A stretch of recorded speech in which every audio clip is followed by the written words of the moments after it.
As devoid of uniting conservative constitutional principles as the GOP is, they are still head and shoulders above the treacherous and traitorous Democrats. The Democrats in as bad a shape as they made the country. That's my focus in today's preamble. Some might call it karma, after the leftists in this nation colluded and conspired with our nation's enemies, and are still doing so today, by the way, to erase our rights and liberties. It's only fitting that they get a healthy dose of what they've been dishing out. The Republicans, the Democrats, I should say, lied to the American people for 4 years about the mental and physical capacity of Joe Biden.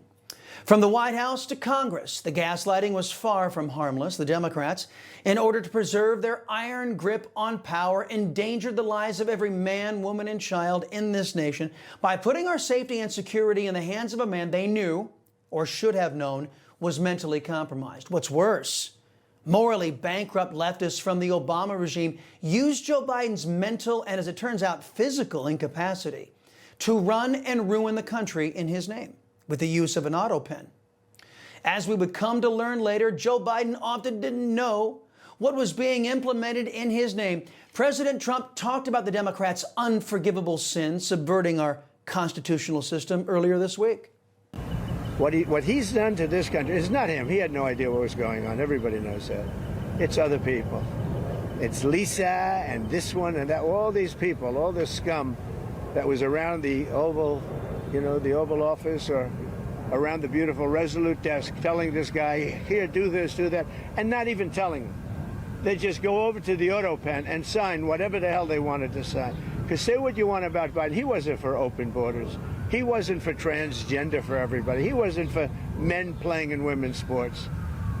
But he has no idea what the hell, he has no idea. And they were very upset. They wanted Bernie Sanders. And after about a week of this guy, they said, wait a minute, we just hit gold. This guy has no clue. He'll do anything we tell him. And then they realized they don't even have to get permission. They just go up to the auto pen. That's a subversion. That's a takeover of our government. Yeah. Stop and think about that for a minute. The treacherous, traitorous black soul of a person or persons who would exploit a diminished old man and then assume power that nobody voted to give them, the power of the presidency. This direct attack on our representative republic undermined our very Constitution, stabbed us all in the back, and was worthy of a filthy communist. It was very Democrat, wasn't it?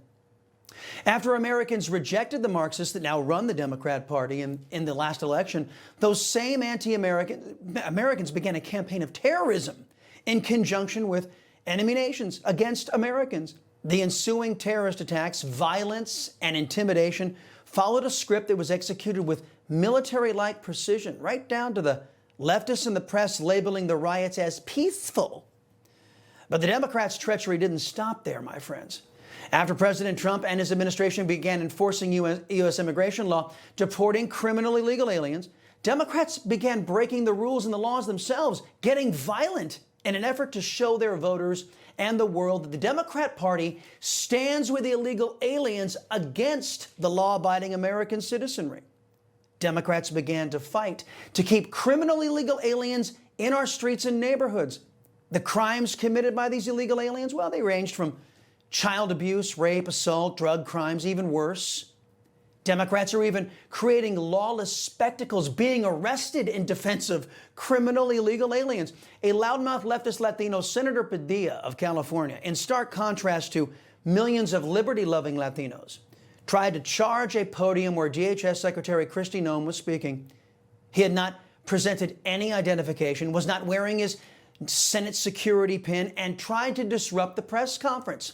After Senator Padilla was treated the way anybody else would have been treated, this panty waste took to the Senate floor to cry about it. I was forced to the ground. First on my knees, and then flat on my chest. And as I was handcuffed.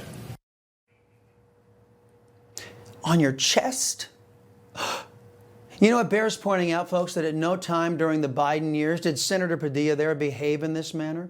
even after he learned that his party in the White House delivered 320,000 illegal alien children into sex slavery and forced labor. No inappropriate outbursts or violent behavior from the good senator then. There was no crying for the children he and his party partnered with human traffickers to put into hell on earth. I suppose those kids weren't important enough to the good Democrat senator to do anything about.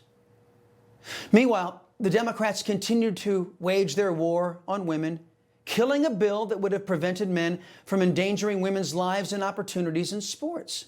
Democrat-led states like California and Maine fighting President Trump and the America First coalition and their effort to protect women out there. Democrats even dedicated the taxpayers' time and dime to supporting their perverted fetishes. The Oregon House, led by leftists, taking up time in the legislative day to have transvestites, men pretending to be women, perform a drag show on the floor of the Oregon House. Turns out all of this lawless, leftist, inhuman, and anti-American behavior isn't inspiring those to dig deep into their pockets to fund Democrats.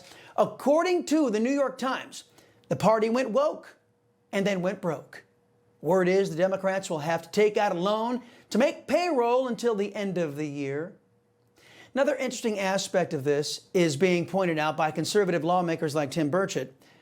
Isn't it odd that once USAID funds dried up, all of a sudden the DNC can't pay its bills? Democrat Party is no longer a national party, folks, by virtue of the fact that they hate the nation. Their mindset is consistent with leftist thought. They don't much care what their voters think. They'll tell their voters what their voters are supposed to think. That's how it's done in China, after all, no independent thought. That's the Democrats' backward MO. So where do we stand? My evaluation of our government is as follows. President Trump, A+. The courts, a split decision with serious cancer of rogue activist judges in there. The Republicans in the legislature not doing much. The Democrats no longer wish to be Americans. There are two things that congressional Republicans have going for them. Number one is President Trump, and the fact that Democrats suck so badly is number two. The GOP could likely win the midterms by default. In the view of your liberty-loving Latino, the first party to American constitutional conservatism wins. You know, folks, I thank God for my wonderful wife, my kids, my country, the greatest nation ever. And Americans like you who believe in the truth, the Chris Salcedo Show will never stop fighting for you. The Chris Salcedo Show, for the news you need to know.